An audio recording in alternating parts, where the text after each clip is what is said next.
Tú naciste en Puerto Rico, en Orocovi. Después te fuiste para Nueva York. Pero háblanos de esa etapa de Bobby Valentín pequeño en Puerto Rico y cómo tú vienes de una familia musical. Tu padre, ¿cómo te desarrollaste para llegar al Bobby profesional?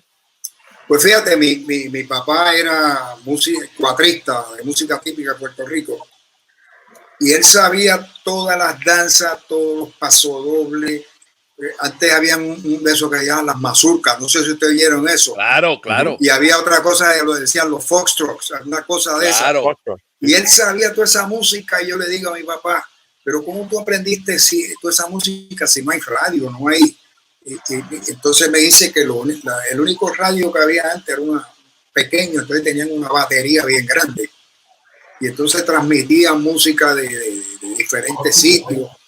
Y entonces él me enseñó a mí a tocar guitarra de los 6 años. 6 años. Wow. Y entonces, pues, mi papá le gustaba el ron. Y a veces se iba y se desaparecía una semana y venía con los amigos del borracho a casa. Me levantaba para que yo lo acompañara a la 1 de la mañana. Y entonces me decía, Robertito, te voy a dar 5 centavos para que me acompañe. Y ya él me había enseñado todos los tonos y yo dormía encima de la guitarra y cada vez que fallaba un tono él me miraba.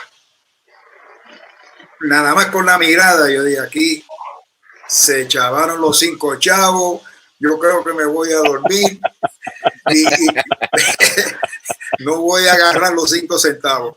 Pero nada, seguí, entonces quedé huérfano un año después, como a los 7 años. Ahí fue que entonces me trasladé a Cuamo.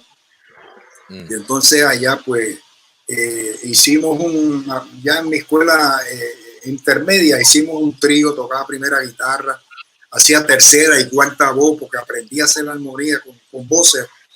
Y entonces el trío favorito mío eran los 3 Aces. Claro. No sé si ustedes lo conocen. Claro. Estaba Marco Antonio G. Estaba Neri, que era un guitarrista clásico y jazzista, que era el que hacía primera voz y la primera guitarra. Y eso era un trío con una armonía increíble. Yo me fui por ese lado. Entonces hicimos un trío en la escuela y venimos aquí cuando estaba Quiñones Vidal, muchos años. Nos ganamos el primer premio, la pesetita voladora. La pesetita voladora. Nos ganamos el primer premio en el año, déjame ver, 52 por ahí, 53. Wow. Entonces fui a Cuamo y entonces había un maestro muy bueno, Mr. Suárez. Y entonces vio el talento de nosotros y me dice, quiero que pase por la academia, ese tipo de cosas, para enseñarte ese tipo de cosas. Pero antes te daban el instrumento que hacía falta en la banda, no el que tú querías. Ah, exacto. Me pusieron un saxofón en la mano. Y yo estuve 6 meses, 7 meses tocando, me gustó. Y yo le digo, no, a mí. Yo le dije, a mí que me gusta la trompeta, no me saques de ahí. Entonces aprendí los primeros pasos en la trompeta, ese tipo de cosas. Entonces fue ya a los 16 años, me fui para Nueva York. Allá, entonces pues acabé la escuela superior allá en Nueva York. Y ya yo tocaba bastante de trompeta. Entonces tuve 2 maestros muy buenos en la escuela esta, George Washington High School, que está en las... ¿Oyes? Espérate, no sé. ¿Me oye? Sí, sí. Ok. Allá tuve unos buenos maestros que me enseñaron bien la trompeta. Y ahí salí de 4º año y empecé a tocar, a guerrillar allá en Nueva York. Profesionalmente empecé con Joe Quijano tocando trompeta. Wow. Sí, con Joe Quijano. Después pasé con a Willy Rosario, que toqué también. Mira para allá. Conocí a toda esta gente, Luis Ramírez. Todo esto en trompeta. En trompeta. Todo estamos hablando de trompeta. Ya. Y entonces, pues, músico curioso al fin, como tocaba guitarra, como dijo Rubén, que las últimas 4 cuerdas de la guitarra es el sol, re, la, mi, y ahí empecé. Me gustó el bajo, pero la técnica, yo lo que tuve que aprender fue la clave fa y las posiciones, ¿no? Y me dediqué a tocar el baby, el upright.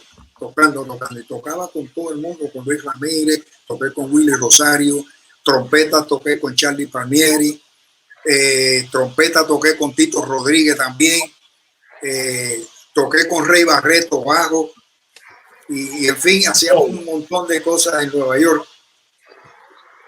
Y ese fue el primer disco que yo grabé, que se titula El Mensajero.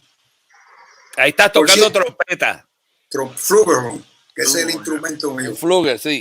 Sí, que voy a hacer una historia del flugelhorn. Yo practicaba en la 48 entre séptima y sexta. Estaban todas las tiendas de música ahí, entonces había un estudio que pagábamos 25 centavos la hora por un cuartito. I'm talking about in 50. Wow. Yeah, estoy hablando, pero estoy hablando del 58. Wow. 25 centavos. Y tú sabes con quién yo practicaba allí, con Art Farmer, Louis Mucci, Clyde Rinsinger. Hacíamos cuartetos de trompeta. Esa gente me enseñaron a mí. Art Farmer era y Art Farmer me decía, mira, esto, vamos a frasear esto así. Fíjate, me enseñó mucho. Aprendí mucho. Wow. Pero la idea mía fue irme a Nueva York a estudiar y, tú sabes, y expandir mis conocimientos. Y quería estudiar la Juilliard, pero valía $1,000 en aquel entonces el curso. Wow. Y yo no podía porque mis hermanos hicieron una colecta para llevarme a Nueva York, imagínate. Y yo lo que hice fue aprender en la calle con todos los maestros estos que yo te acabo de enseñar, que me enseñaron mucho. Y nada, empecé, había que sobrevivir en Nueva York tocando trompeta con Luis Ramírez a veces iba tocando bajo. Cuando yo tenía el grupo, Luis Ramírez iba tocando timbales conmigo de vez en cuando, iba en el piano, y con Sonny Bravo, con toda esa gente hacíamos. Llegué a tocar con Caco, pero voy a contar una anécdota de Caco. Tocamos en un sitio que se llamaba el Seclusion, en la 72, por ahí era. Y el pianista no llegó, que era Joe Blanco. Y yo estaba tocando bajo. Y entonces Caco se sienta en el piano. Y yo le digo, Caco, ¿dónde está el piano? Entonces Caco me dice, no, fíjate, vamos a hacer un chicheven. Un chicheven. Entonces, un chicheven. Entonces hacía la nota rítmica. Y todo el mundo se nos iba por ahí para abajo. No, pero una experiencia bien bonita. Eso le llamaba, Tito Puente le llamaba eso Fofi. Fofi.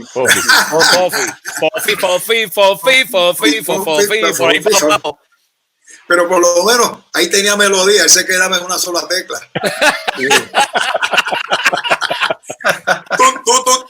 La que fuese. Lo de Richie Ray, entonces. Yo creo que Richie Ray se copió de ahí, yo creo que. El robot de Caco. Sí, entonces voy a seguir con esto, pues toqué con toda esta gente, como te dije, con Tito Rodríguez. Pero yo, déjame decirte esto, yo iba al Palladium, yo tenía a los 16, 17 años yo me metí al Palladium. Wow. Veía a Machito, a Tito Rodríguez, a Tito Puente. ¿Y tú sabes quién era el ídolo mío?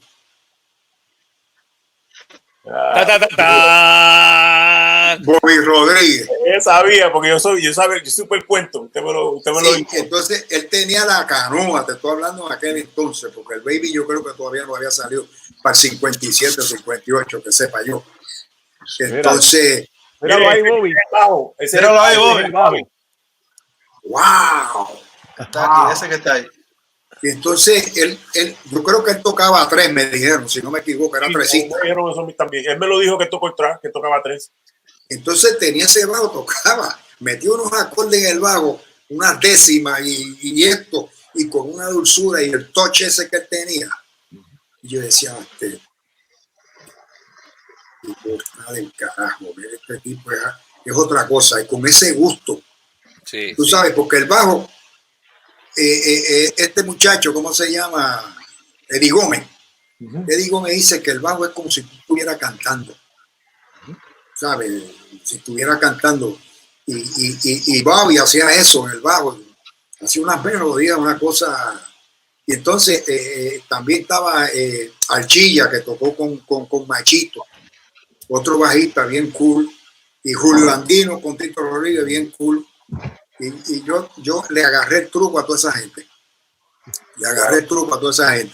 Y entonces, pues nada, me bataba entre la trompeta y todo eso, hasta que toqué con Willy trompeta, toqué bajo con Willy, toqué entonces con Tito Rodríguez trompeta. Y por cierto, fuimos a Venezuela en el año 63. Bueno, hay una portada del disco de Tito Rodríguez donde Puerto Azul. Entonces, Julio Andino, que en paz descanse, se enfermó. Allá en Venezuela, ya, mira, yo voy a coger el programa completo para mí. Mira, hacíamos 6 horas de baile. 6. Y vamos a hacer 6 horas de programa. Olvídate. Oye, hacíamos 6 horas de baile, hacíamos 1 hora de radio todos los días y 1 hora de televisión todos los días. Eso es un maratón. Y entonces Julio Andino le gustaba mucho el trago. Junior. Ponle, cuando vayas a hablar, ponle mute a tu... Excúseme. Entonces Julio se nos enferma allá en Venezuela y Tito Rodríguez dice, ¿dónde yo voy a conseguir un bajista ahora? Tú sabes. Y yo callado, porque yo tocaba el bajo, tú sabes, acá me tocaba, yo callado. Concho, y lo vi sufriendo a él. Y yo le dije, mira, Tito, yo toco el bajo, no como Julio, pero te puedo resolver. Tú sabes, pero es más fácil conseguir un trompetista aquí que un bajista. Y entonces tú sabes a quién consiguió. Víctor Paz. Ya va eso. Que tocaba con Aldemaro Rodríguez. Aldemaro Aldemaro. Y entonces pues yo toqué el bajo y como sabía todos los trucos de Julio Andino y todo eso, muchachos, el hombre estaba gozando. Pero yo no me percataba que veníamos de ahí a tocar a Berlin. En la 52, que yo estaba en el sótano. Just Corner of the World. Ok, entonces tocábamos 40 y 20 minutos de descanso. Y allí la mayoría era todo instrumental y se me han hecho unas empollas en el dedo. Y entonces, cuando yo no podía tocar, pues cuando Babin Rodríguez no podía tocar, yo tocaba. O sea, nos turneábamos. Y una experiencia bien bonita. Pero cuando pasaba, cuando se turneaban, tú, cuando estaba Bobby Rodríguez o quien fuera a tocar bajo, yo tocaba trompeta. Ok. Claro. Eso, así gradualmente fue que tú cambiaste de un instrumento al otro. Sí, exacto. Pero yo cambié al bajo cuando me mudé para Puerto Rico por equivocación. Que yo formé la orquesta aquí, estaba tocando trompeta. El bajista que yo tenía era un muchacho que estaba en la base de Reymen en Aguadilla, Ral Cabret.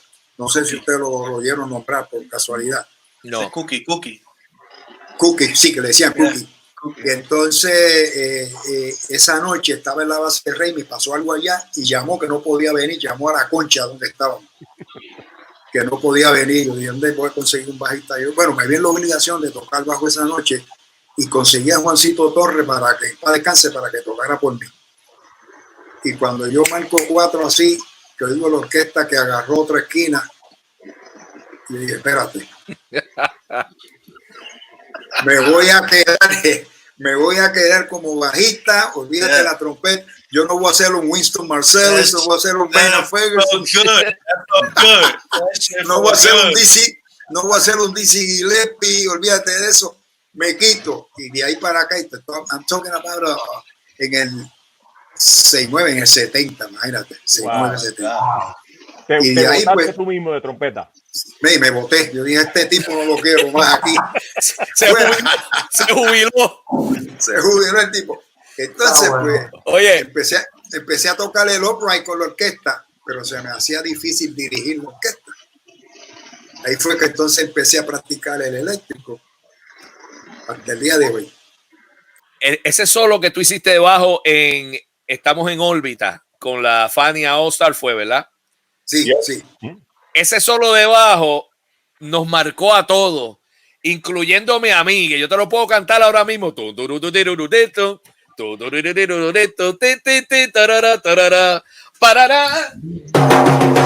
Ese es Nicky Marrero. Ahí.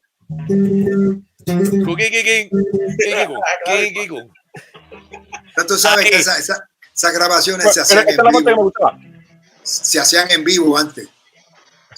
Que eso es lo que se ha perdido hoy en día, tú sabes. Esas grabaciones se hacían en vivo. Pero déjame decirte una cosa, que me corrijan los bajistas que hay aquí. Pero a mí me parece que ese solo de bajo es uno de los solos de bajo grabados de la salsa que mejor interpretado, con más lógica, que se ha grabado en la historia de la salsa. Gracias, que me digan los bajistas aquí. Yeah. Mira, hay algo, si ustedes lo dicen, chévere, pero nosotros el músico, no sé si a ustedes les ha pasado, que escuchan el solo, algo, y caramba, yo pudiera haber hecho algo mejor. ¿Cierto? Eso siempre, eso siempre pasa. We are worst critic, pero eso es como una foto, ese era el momento. Es como Bobby, tu participación en las estrellas de Fania, ¿cómo se da ese? Johnny Pacheco te llama, te contrata para tocar. ¿En qué año entraste? Y dinos algunas anécdotas de eso, porque me imagino que esos vacilones habrán sido. Mira, yo empecé con el sello Fania en el 64, 65, al principio que empezó el sello. Y donde estaba diciendo Carlito que yo di una audition allí en Brook Avenue, allí en el sitio ese para Pacheco. Yo conocí a Pacheco hace muchos años atrás, para Pacheco, antes había que audicionar, tú sabes, eso no era antes era bien exigente. Presenté el grupo, estaba Jerry Pacheco. Y entonces, chévere, we're gonna call you, el mismo truco ese de don't call me, I call you, tú sabes. Sí, y entonces esta gente no me van a llamar. Y a las 2 semanas me llamaron. Mira, nos interesa el grupo, quiero que grabe con nosotros, esto para aquí para allá. Y de ahí empezamos. Entonces, el primer que hicimos de las estrellas de Fania, actually, fue en el Village, ¿cómo se llamaba el sitio este? Red Garter, ahí. Y entonces empezamos el All Star ese, aunque ya Alegre y creo que Tico había hecho ya algo. Y entonces ahí fue que empezamos. Pues yo tocaba la trompeta. O sea, tú eres bajista original de la Fania All Star. Sí, la Fania All Star, sí. Bueno, pero yo entré yo estaba en ese primer disco que hicimos en vivo. Yo toqué trompeta, Bobby Rodríguez que estaba tocando bajo en aquel entonces. Okay. Y entonces, pues parece que Jerry tenía una visión súper y vio que aquello fue un éxito. Y entonces ahí fue que empezamos a hacer lo del Chita. ¿Verdad? Pero ya yo tocaba el bajo ahí, porque ya yo había empezado con el grupo ya con el bajo. Y entonces ahí fue que empezamos. De ahí para acá. Entonces convertí una guitarra Hofner que yo tenía en bajo. Y la puse a sonar más o menos como un baby bass, como un 70%. Le puse una esponja en el puente para que sonara más deep. Uh-huh. Y entonces ahí fue que empezamos a hacer lo de las estrellas de Fania, se hizo lo de Cheo, que en paz descanse, lo de solista, y seguimos por ahí hacer las estrellas de Fania. Venimos aquí en el 73 al Coliseo, 74 hicimos el Yankee Stadium, fuimos a África, bueno, viajamos el mundo entero con las estrellas de Fania. Espérate, ya que estamos en el Yankee Stadium pasó un revolú bien chévere, que hubo que parar el concierto y todo. ¿No puedes contar eso, Bobby? Sí, eso fue. Y tu punto de vista de músico, porque nosotros lo vemos en la historia, en los videos, pero tú estabas allí y tú estabas en la tarima. Cuéntanos. Nosotros tocamos allí, primeramente, habían como 45,000 personas allí en el Yankee Stadium aquel entonces. Wow. Entonces, bien chévere. Entonces, cuando hubo la competencia entre Mongo Santa María y Barreto, Congo Bongo, mira, aquello se fue un riot allí, la gente vino de eso, se trepó a la tarima tenía como 20 pies de alto. Y al treparse a aquella gente, bajó la tarima, se enterró. Se robaron los micrófonos, las congas, cuantas cosas ahí. Cuando yo vi aquel revolú, yo cogí por el centro, fui correcto. aquello fue algo desastroso. Wow. Nunca. Bueno, para hacerte la historia larga, Jerry Masucci tuvo que pagar $50,000 por dañar el terreno. El terreno. Cosa increíble. Pero eso fue, imagínate, había 40 y pico de mil personas allí encima de la tarima esa, corriendo encima de uno. Todo el mundo corriendo. Se robaron las cosas. ¿Pero fue una pelea que se formó o por qué fue que la gente se...? La furia de la gente, porque la música en aquel entonces, mira, las estrellas de Fania, yo digo que fue un grupo como los Beatles. Exacto, eso iba. No como la gente de Motown, como los Beatles. No, como los Beatles. Entonces no era un grupo bailable, era un grupo de show, de música con mucho, tú sabes, y la gente metida en tragos, se encendieron aquello allí. Exacto. Una experiencia bien bonita. Ven acá, y cuando fueron a África, ustedes fueron como parte de la pelea de Mohamed Ali, tocaron creo que el día antes o un par de días antes. ¿Ustedes llegaron a ver a Ali, a toda esa gente o los tenían aparte? No, esa gente no estaban porque cuando ya habíamos llegado allí, creo que Foreman se enfermó y cancelaron la pelea. No sé si se fueron o se quedaron allí, no sé. Pero entonces nosotros viajamos en un charter. Ahí estaba James Brown, estaban toda esta gente jazzista en el mismo avión y todo eso. Wow. Y entonces tuvimos que quedarnos allí 12 días extra. Porque hubo una revolución, la gente se rebeló contra el gobierno y no pudimos salir por 12 días, nos quedamos ahí. Oh, wow. No pudimos salir de ahí, no nos dejaron salir. Yo me acuerdo que yo tocaba el bajo acústico, yo tenía un bajo con el amplificador Ampeg-S, toqué con Barreto, el amplificador de tubo. Sí, el B15. Sí, B15, pero ese de los viejos. Eso pesaba entonces, demasiado. Los tubos esos empezaban a hacer. Yeah, going up. Yeah. Y entonces, ¿tú sabes lo que me decía Barreto? Ahí llegó Bobby con la estufa. Mira la estufa de Bobby. Yo le dije, wait 5 minutes, que se le va a ir el ruido ya mismito. Y había que andar con tubos extra. Oh, yeah. Oh, wow. Sí, no. Take them out. Yeah. Y entonces le daban a uno, creo que $3 o $4 para la transportación. Y entonces yo cogí un taxi y cada vez que me veían en la esquina con el amplificador y el bajo, me decían, where you going? Yo le dije, I'm going to go to Brooklyn. Y yo, fuck that shit. Vete.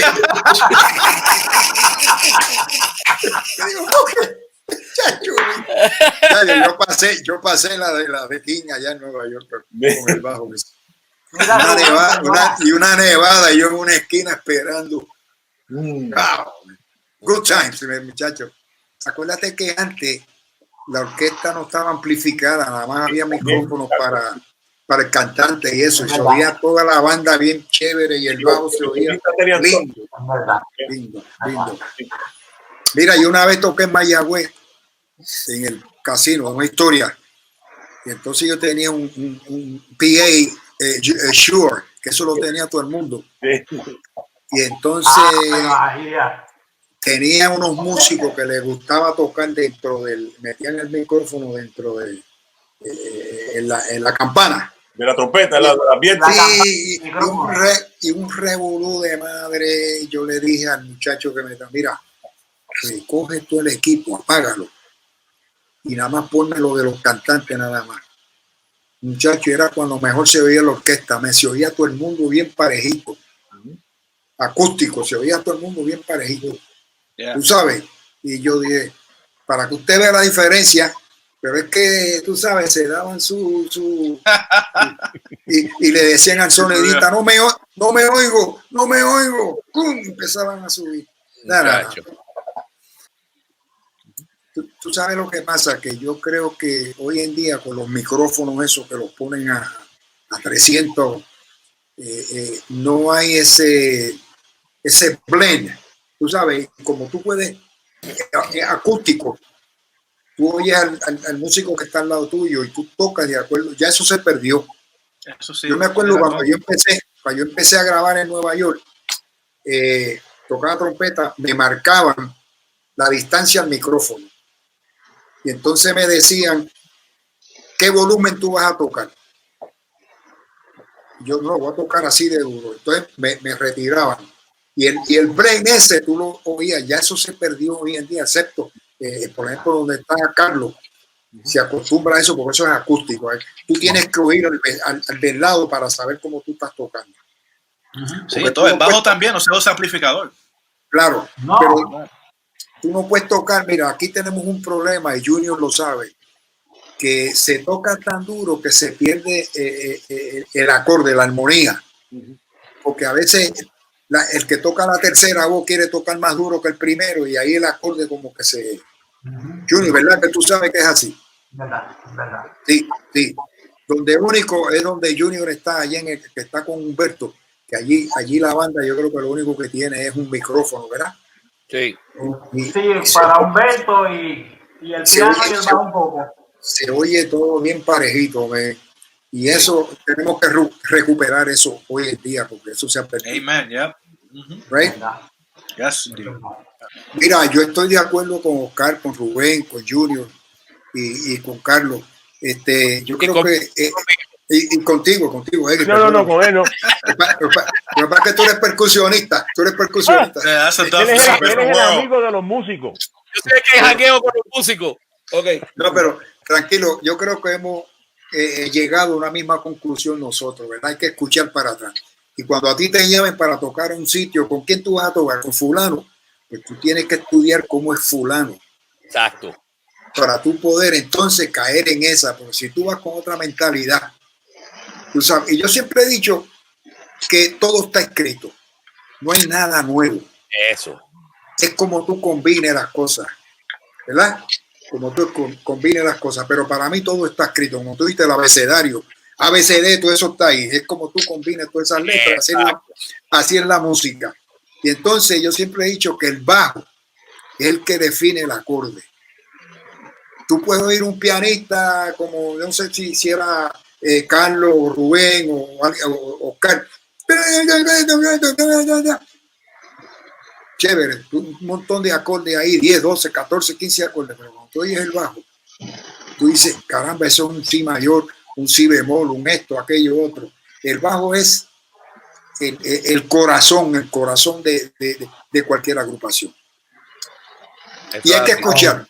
Y hay que escuchar porque yo escuché a Bobby Rodríguez, escuché a Cachao, Julio Andino, escuché, ¿quién más de los latinos? Había un muchacho también, Lynn Torres, yo no sé si ustedes lo oyeron. Una dulzura, lindo. Tú sabes, y no es hacer tú, no, es como lo hace, o sea, las articulaciones que tú le des a esa frase, eso es lo que le hace sonar lindo y diferente. A veces la frase más sencilla, una frase más sencilla, tú la fraseas con un gusto y se oye difícil. Por ejemplo, tú haces para, chévere, pero si tú haces para, ya le estás cambiando el sentido. Y son frases, a veces frases sencillas, tú las puedes proyectar en una forma que se oyen dulce y a la misma vez un poco difícil. Creo yo, ese es mi tú sabes. Imagínate, tú tienes más experiencia que todos nosotros. Yo al lado tuyo llevo nada más que como 15 minutos en este ambiente. No, y yo, yo el bajo nunca lo estudié. Yo el bajo lo cogí de calle. Ustedes han estudiado ese instrumento y la verdad que yo los admiro a ustedes. Honestamente los admiro a todos. Pero a Junior, a Oscar. Nosotros te robamos todos los trucos. Te robaron todos los trucos, Bobby. Está bien, pero yo me pongo contento de que ustedes estudiaron ese instrumento y saben cómo se tiene que tocar en cada sitio que van a tocar. Eso es bien.